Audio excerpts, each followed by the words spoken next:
Hey guys, I wanted to come in before the start of this episode. We didn't record an episode last week, and I wanted to very quickly explain why. A baby sneezed in my face, I got very sick, cold, pink eye, and then for the remainder of the week I had a pretty big throat issue that I still kind of had when we recorded this episode, which is why I sound a little bit scuffed and sick during it, so I hope you'll forgive me for that. I'm still kind of dealing with it now, but it's getting better. I initially explained why this happened in the original episode, but it inadvertently got cut during editing, so I wanted to put it out here. I apologize for the missed episode, and we'll try our best not to let that happen again. But we'll be back next week for Trails in the Third Chapter 2, and I hope you enjoy this episode right here.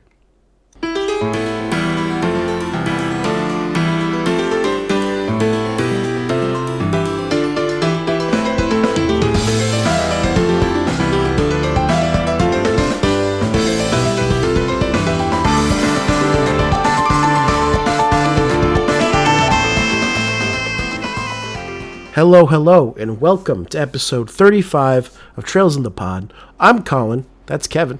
So this is a podcast where we talk about the Kiseki games that Falcom makes. We're playing through them. Colin for the second time, Kevin for the first time. And I say this because in the many months it's been since we've released an episode, you may have forgotten what it is this podcast is all about. Why would they forget that? The only reason why they might forget that is because we didn't record an episode last week, and we want to apologize to our listeners for that. These excuses are almost as pitiable as what the Church of Aidios tells the Empire of Erebonia for the clandestine operation they pulled in another state's sovereign territory. Okay, we're going to get into that in a minute. Why don't we explain a little bit what we want this new kind of sidebar to be?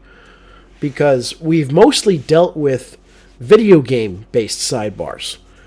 And those have been great. We've had great discussions on genres in the games, and I think it's helped us, at least me, appreciate the Kiseki series more by offering contextualization. But that's not the only kind of context we can offer that especially Colin and I can bring to bear with us specifically. We're both historians of a wide-ranging times and places. So we thought because the Kiseki series draws on all sorts of histories so much, how can we use our knowledge to inform our discussion and our playing of the games? And as you listen to the chapters, sometimes we will get dragged into debates about international diplomacy or national sovereignty or what a realpolitik move would be in a given situation.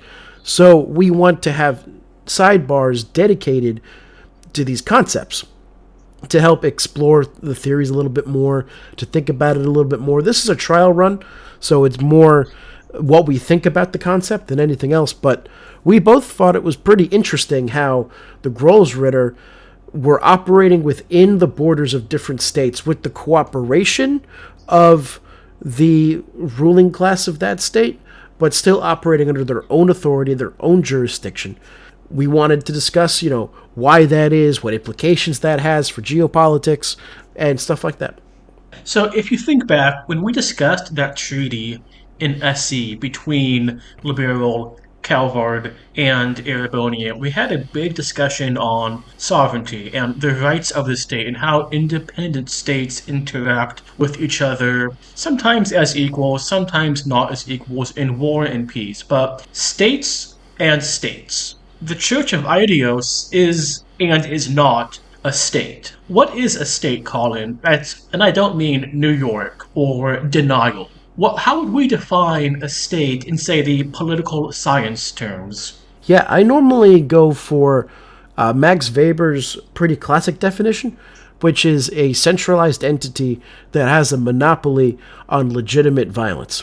Doesn't the actions of the Church of Aidios in other states' territories kind of make that definition suspect? Because Erebonia and Liberal do not have monopolies on coercion, on violence. If there's supranational, international, whatever you want to call it, bodies dispensing violence. I think that that's one of the reasons why we see these states cooperate with the Church of Aidios in the first place.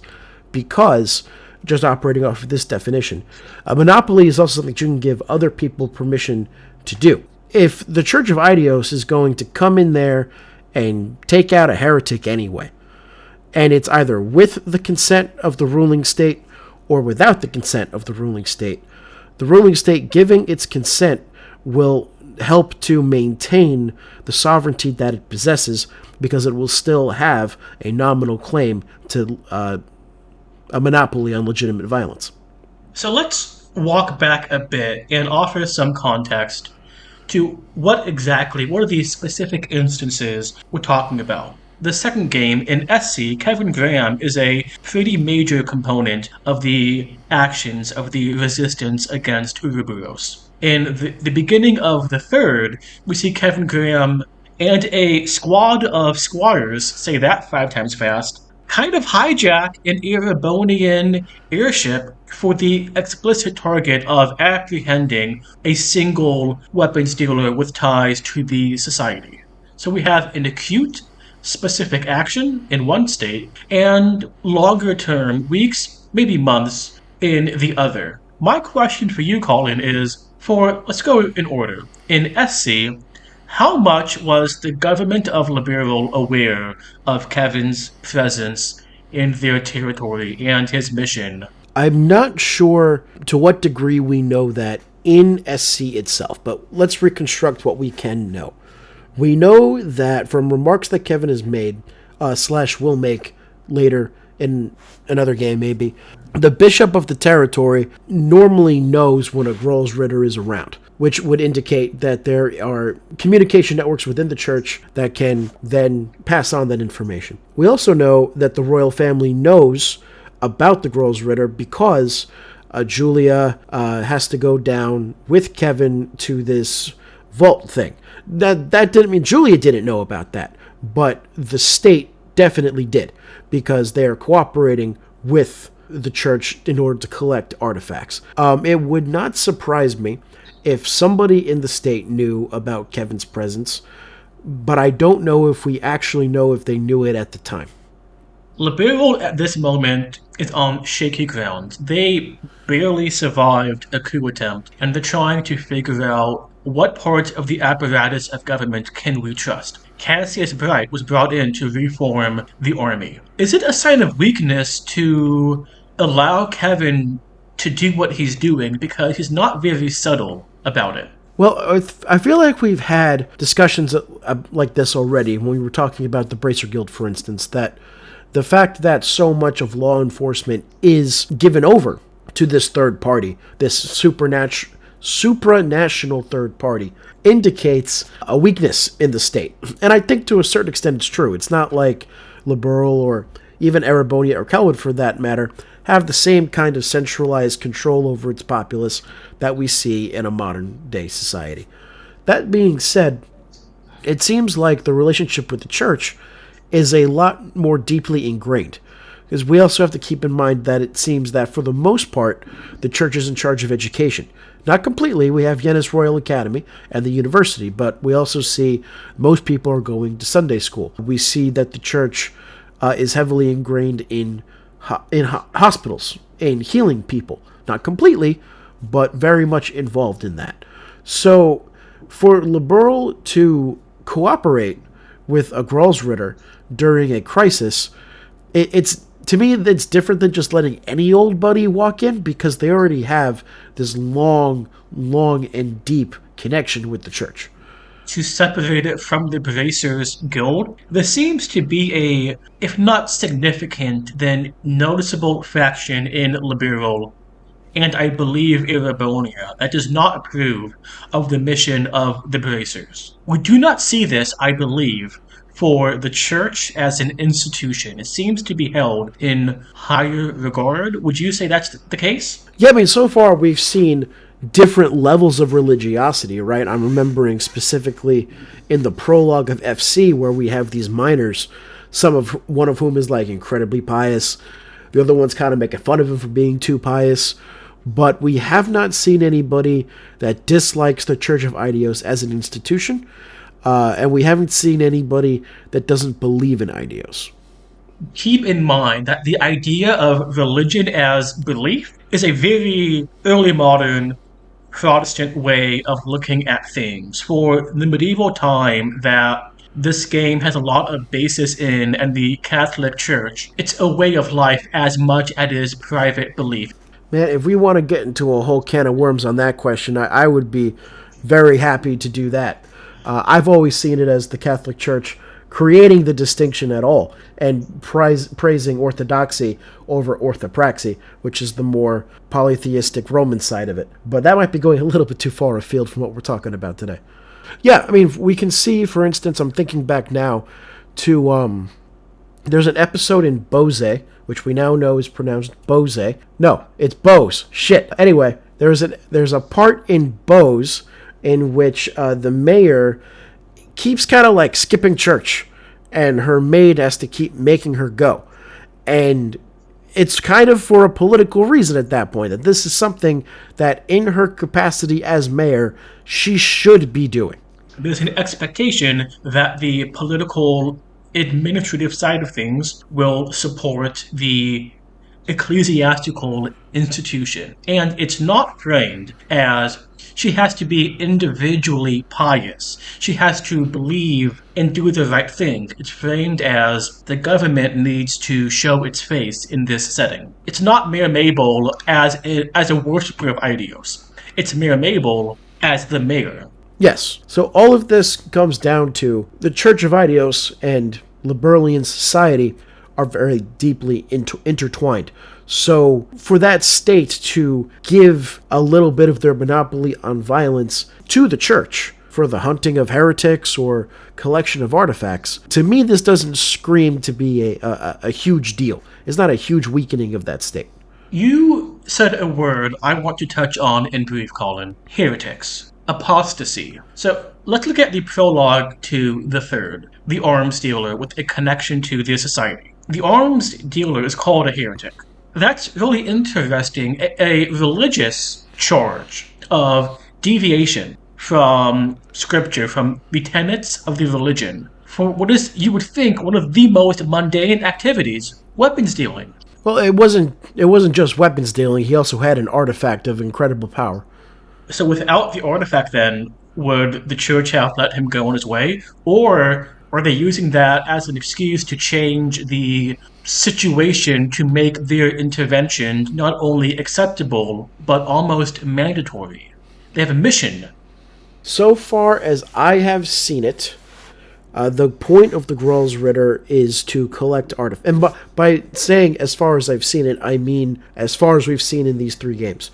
And also as much as I remember right now. But the stated mission of the Gralsritter is to hunt down artifacts that have fallen into the wrong hands and take them back to the church. And that's what a lot of their treaties with Liberal, and we can then assume Erebonia, Calvert, etc., is based off of as well. So I do find that very interesting. As I was thinking about this last night when I couldn't sleep due to this cough, the way that we normally distinguish a heretic is that even if they are doing correct practice, they hold variable beliefs, right? Heresias is something that is an alternative choice. Apostasy, which I believe Weissman was called, maybe somebody else was called that, is when you are a part of a faith, like let's say you're a Christian, and then you renege on that faith and join a different one or become an atheist. Therefore, you are now an apostate. You are standing away from. Julian, the apostate, was a Christian, and then when he was an emperor, became a pagan. And that's a whole fun thing of history. But with this arms dealer, we don't see anything theological in the charge. It's entirely about him. He's called a heretic, but only because he has this artifact. No, he's called a heretic, which is interesting because it implies, well, one implication could be that artifacts, there's a scriptural basis for how to handle them, which could be, could not be. We know so little about the sacred texts of the faith of Aidios. We see like little snippets here and there. I would love to have somebody collect them and just read them, you know? It would feel odd. I'm not sure if I'm basing this on anything more than just my opinion. It would feel odd for the to have a discussion of the artifacts in this kind of sacred text. Like it would feel very much, say, Numbers or Deuteronomy type, very detailed, here's how to live your life, specific actions. Numbers, Deuteronomy within the Old Testament. It's like that kind of vibe. We've not seen anything like that among the scripture that we've been presented with, which is very coded as New Testament type stuff. I mean, so far, I think we'll see some other stuff that's dealing more with the underworld that will sound a bit more deuterocanonical, apocryphal, however you want to call that. But when it comes to these artifacts, I do think that part of their lore is that they were created directly by Aidios. I could be wrong on this. I'm sure Pork Bob will let me know immediately if I'm wrong on that, because basically every episode I say something wrong, and he's very quick to point it out to me. We love you, Pork Bob. If these are magical items that are created from the goddess herself, it does make sense for them to be part of the narrative of the scripture. Although, of course, again, we don't actually know that. This is different from like a saint relic, for instance. I want to reiterate, the ostensible subject of this episode is about interstate relations. I just want to point out, you brought this up. You brought this up to a historian of late antique religions. Of course we were going to go far afield. So, to make a short story long, the framing with heretics, with heresy, apostasy, is this, in brief, the church trying to have their intervention be legitimate and justified, or is it already within their purview? Well, I mean, their purview has to be granted to them via states, right? We don't get the sense that any of these states are like the Holy Roman Empire and that they are dependent upon the church for their existence, although their approval certainly helps. So I do think that limiting their involvement to the collection of artifacts it helps the host state accept the ceding of sovereignty to allow them to intervene. Which, if the U.S. just walked up to a country and said, let me just run rampant in your country, almost everybody would say no. Canada might say yes, but most everybody would say no. But if we go to a country and we say, there is this operation here that we need to do for X, Y, and Z reasons, can you please help us? Most of the time, countries are willing to help the U.S. out in that regard. I don't think that's a very good comparison, because the Church of Aidios, the state centered on Arteria, is not that kind of juggernaut. If you look at the medieval Catholic Church, even in very Catholic countries, even say France in the early modern period, did not like Rome butting in to its business, its domestic policies, even domestic religious policies. Look at the establishment of the Gallican Catholic Church in the 17th, 18th centuries. So what the Church of Aidios is doing is on a different level entirely than the comparisons with the Catholic Church as an institution. I agree. That's why I did not bring up the Catholic Church or the Papal States in the analog that I just made. There is It's the clear reference. It's the clear reference. See, I don't think that it is, because as you pointed out, there's a lot of differences. The Papal States very actively played power games with the other powers. Their entire goal was to extend the power of the papacy, including temporal control over Italy and in other places, which is why you have the kings of France, of Spain, and the Holy Roman Empire consistently at odds with the Pope, even while they all acknowledge him as their spiritual sovereign. The state of Arteria is not doing the same thing. The state of Arteria is small. It's in the middle of Zemuria. Its power is not the same kind of temporal militaristic power that the Papal States tried to be. Its main power, like the Papal States, is ideological, but it's also technological. I mean, and a lot of this technology is secret, so you'd have to see how much the rulers of a state would know. But this is something that I brought up to you the other day. Look at the power that is available just at Kevin's fingertips. He has a spaceship, maybe not a spaceship, but it looks very futuristic. I can tell you that it has a lot of weapons on it that it can use to fight. All of the Gralsritter have these. They have telecommunication power where they're doing webcams when Liberal doesn't have the internet yet. They just invented a computer, like NFC. But the Bobcat, it looks akin to, say, the Bobcat, more advanced, but in degree, not in kind. There are, I would put this more, the Merkaba is more comparable to, I think, the more state ships that we see, like the Heresy, with more levels and more capability. It's definitely above and beyond the Bobcat. On top of that, we've also seen Kevin use the Salt Pillar. The Salt Pillar is an artifact that had been taken by the church. It had been active before. We will learn more in Trails in the Sky the Third about it, so I don't want to get into too many spoilers here, but you'll see it soon. This artifact is very powerful, and it's just hanging out in the church. And this is one of those things that, due to the nature of the incident that it caused, pretty much everybody knows about it. It was a very public event. And for Kevin to be able to just take that from the church archives and walk up to Weissman and turn him into salt, that's a massive display of power to anybody who's paying attention. So what I'm saying there is that while Arteria is not a military juggernaut like Erebonia, it is not this big empire. It is powerful in certain ways that would promote states cooperating with it so as to A, avoid getting on its bad side, and B, managing what it does without running into the same problems that the popes did when they were trying to get involved in European diplomacy.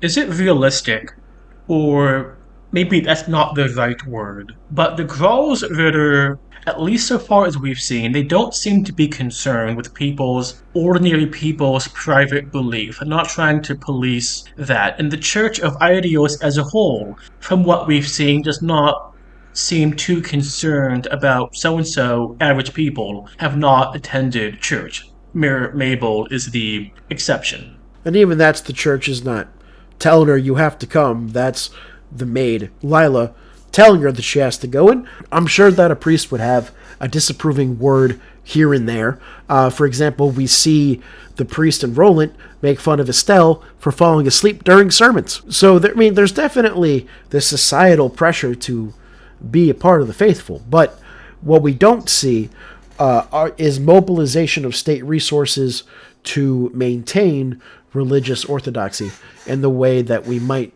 see in the Middle Ages or in certain late antique controversies. Why don't we see that? Because we have, within the universe of the game, pretty indisputable proof on capital T truth and the correctness of Aidios existed, and here's good records, here's evidence. We have Ragnar the dragon who has claimed to know her. And if a dragon came up to me and said, "Yo, Jesus, I've met the man. He's a rad dude," I would go to confession instantly, and I'd be going to church every day. And wonder why we don't see the iron hand, so to speak, of the church as an institution from the church or from the states trying to get people to go to church more. Because we did see this quite a bit in history for religions that are not as well documented in the same way that Aidios is. And her very divine miracles. Look at the play from the first game. Remind me of Aidios' involvement in the play. She brings the deceased back to life after the duel. Right. Although, this is also a legend. That might not necessarily have been a legitimate miracle. We would have to send people out to ask eyewitnesses and everything. So I have theories about the identity of Aidios and the point that the church plays that I cannot talk with you about for years, unfortunately. So there's a lot I want to say on that question that I cannot say. But something that I think is kind of related to what you're talking about, though, is that a church becomes coercive when its power is being threatened, when it realizes that it needs to maintain its borders around it and keep the faithful in. We see no challenges to the Church of Aidios. There's going to be one institution that kind of challenges it, that we'll see later. And of course, there is Ouroboros that most people don't know about. But on a societal level, it is the Church of Aidios that everybody just accepts. And so much it makes you wonder why we need the appellation, the specification of Aidios. Why not just the church? Doesn't seem to be other religions, Right. at least not that we've met. Again, isn't it interesting that she has a name? Like, she's the goddess Aidios. She's not the goddess.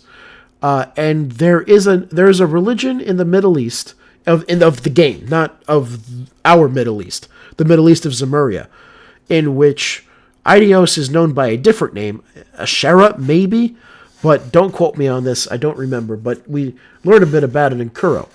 But it's confirmed right there that that's just Aidios under a different name. Same with Gaius Warzel in Trails of Cold Steel. He's a Nord, right? So he worships the wind. But even he is seeing his religion through the lens of the Church of Aidios, which kind of informs us that the Church of Aidios ideologically is quite adaptable to these different belief systems that are then coalescing into this organization. And I wonder, with Aidios having a name and the Church of Aidios, if there was some sort of apotheosis going on. Was she born mortal? Did she become a deity? Something to keep in mind. Yeah, there's so much I want to say. Well, also, that is a question that I think we'll talk a lot about once we play through Nayuta no Kiseki, which is going to be localized later this year. We'll probably play that after Trails to Azure. But a lot of fan theories about the identity of Aidios comes from people's reaction to playing that game. What should we talk about next?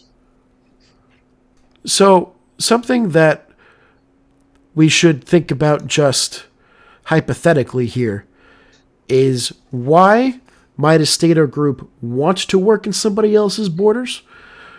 / why might a state allow another state or group to operate within those borders? For example, by this I mean, the Church of Aidios could just tell Liberl, hey, we know about this heretic, go take him down. But they don't. They step in instead. Or same with Erebonia. They step in instead.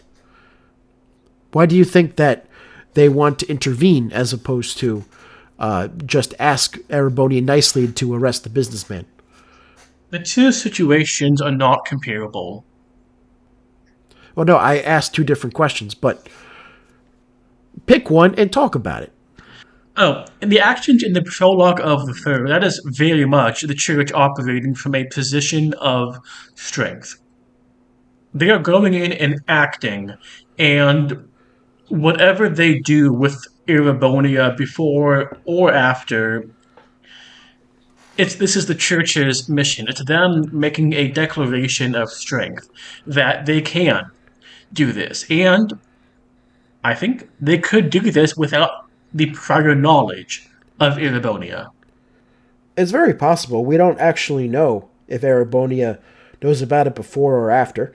We assume that they figure out what happened once one of their leading businessmen has disappeared. They don't ask permission. They don't say, oh, sorry, we did this. Well, we don't know that they didn't ask permission, right? We don't know the circumstances around that arrest. My question to you is, why would the church choose to do it themselves as opposed to asking Gileath Osborne to do it for them? Well, in this instance, what's at stake? It's the artifact, and we know that, at least with Liberal, there seems to be disputes of varying intensities on who gets to control and have access to these highly sought-after items. And from what we know of the Iron Chancellor, it would not surprise me one bit to learn that he would happily arrest the businessman and then refuse to give over the artifact. That's true. Plus, we know that Osborne has some ties with Ouroboros that we learned about at the end of SC, right? Because he knew that all the power in Liberl was going to be knocked out at once, and mysteriously had this tank regiment powered only by gas ready at the Liberlian doorstep. So it could be that in this case, the church decides to act itself in order to ensure the outcome that they want, Why, in your opinion, like, let's look at this from a widen out angle. This is a businessman. This is a arms dealer, very powerful. We know from just talking about politics day to day that these kinds of people are also very important for the establishment of national defense, in that states need to have steady supplies of weapons, ammunition, etc. And Erebonia is a militaristic state. We see that in SC. We'll see even more of it. So Erebonia would want to protect their arms dealers, one would think. What do you mean no? He's not an arms manufacturer. He's not Lockheed Martin or Boeing or whatever. He's a smuggler, a weapons dealer. I don't think the two are comparable at all. This could be. He's still a prominent businessman. He has a yacht with all sorts of socialites on his boat. He's a high-profile figure. And so then Erebonia just lets the church take him. And we don't see any negative repercussions facing the church on that. So, in your opinion, why does Erebonia decide to tacitly cooperate with the church and allow them to act upon their own airspace, as it were? We don't have enough information to tell. Maybe they wanted him to be got for a while, and this was a convenient excuse. Maybe this was presented to them as a fait accompli, and they were actually kind of annoyed. They wanted this plausible deniability, or they wanted the artifact, or there's a lot of potential rationale or outcomes, explanations, their opinions that we just do not have enough information to do anything more than wildly speculate on the matter. Yes, and we both know that we're not allowed to do that. In my opinion, there are three reasons why a state might choose to allow for intervention. One is to uphold good relations. You know, this is a state or entity that you want to stay in their good graces for a variety of reasons. Therefore, when they decide that they need to do something, you let them do it. This could very plausibly be an explanation. The other is fear. You're afraid of what will happen if you don't cooperate. This is probably less likely. We don't see. I don't think that the church is going to invade Erebonia and turn the whole place into salt or anything like that. But then the third would be the ability to control aspects of the situation by giving cooperation. That requires active cooperation. That requires like hands-on Julia and Kevin acting together. We see that with Liberal. We don't see that with Erebonia. So that explanation does not apply there. But it could shed some light on the opening prologue in terms of discovering the relic in the ocean and moving it to the cathedral and letting the military see it and letting the Zeiss scientists see it.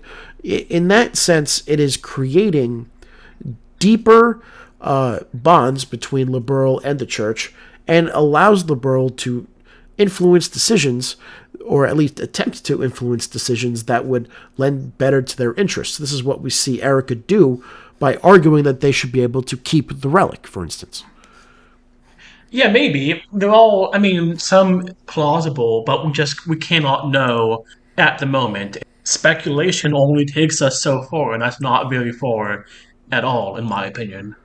And I think that is the problem that we're facing trying to discuss this issue right now, is that we have a very limited data set in the games that we've played. So that we can like point out interesting things, but we can't really see how all of the pieces move together yet. But what it does do, by having this conversation and by flagging this conversation to our listeners, is that as we see more geopolitical intervention happening in the games going forward, we can always come back to these topics and refine our ideas of them and see if it lends a greater appreciation for the games. Yeah. And then next week's episode, we'll get back to the regularly scheduled programming on playing through Trails the Third. Yes, we will be playing through Chapter 2 next week. I am looking forward to that. Hopefully, I can get back to streaming pretty soon. Before we go, we have two things that we want to bring up. The first is, do you like this kind of episode? Do you like this more discussion about history and politics and social science concepts that are then put into relationship to the game? If so, what are other kinds of topics that you want us to see? We kind of veered off into a whole discussion about heresy and apostasy. Clearly, we have a lot to talk about on that issue, but other stuff that comes up as well. If you want us to talk about them, tell us. We'll keep them in a list, and we'll come back to them. And then the second is that Kevin and I have another idea for a smaller set of sidebar episodes that revolve around game challenges. Yes, so there's not all that many games that both of us have played together that we can use as common reference points to talk about in and of themselves and to talk about gaming as a whole. So we decided we would each play a game at the other's instigation to broaden our horizons. I challenge Colin to play Planescape Torment, the CRPG from the late 90s with its beautiful narrative-driven plot and the D&D mechanics of 3rd edition, maybe 2.5. Then Colin challenged me to play a Fire Emblem game. Specifically, Fire Emblem Path of Radiance. In my opinion, one of the best, if not the best, of so-called classic Fire Emblem. Because quite frankly, I was tired of Kevin calling himself a Fire Emblem fan when he only played Three Houses. The most different game in the whole series. Very true, but also with the cumulative hours Kevin put into Three Houses, though. Yes, you will not be putting that same amount of time into Path of Radiance, I promise you. We've actually started playing it a little bit. I'm about 10 chapters in. I know that you got it running, Kevin, but how far did you get? I'm about 3 to 4 chapters in. It's good so far. Looking forward to talking about it in more detail. So, the overall plan for these episodes is that we will both play the games. I'll replay what I challenge, he will replay what he challenged me to play, and then we'll play what the other person did. Once we've both played through those games, then we'll make episodes about them. Normal review discussion-based episodes, but this way we have more of a pool to draw on comparisons when we talk about gameplay. Because right now, it turns into, I cite a lot of games that I've played, Kevin cites Skyrim, and, we need to mix it up a little bit. Looking forward to that. Got a busy schedule ahead of us with Kaseki and with other projects, with streaming and so forth. And until next time, I'm Kevin. That's Colin.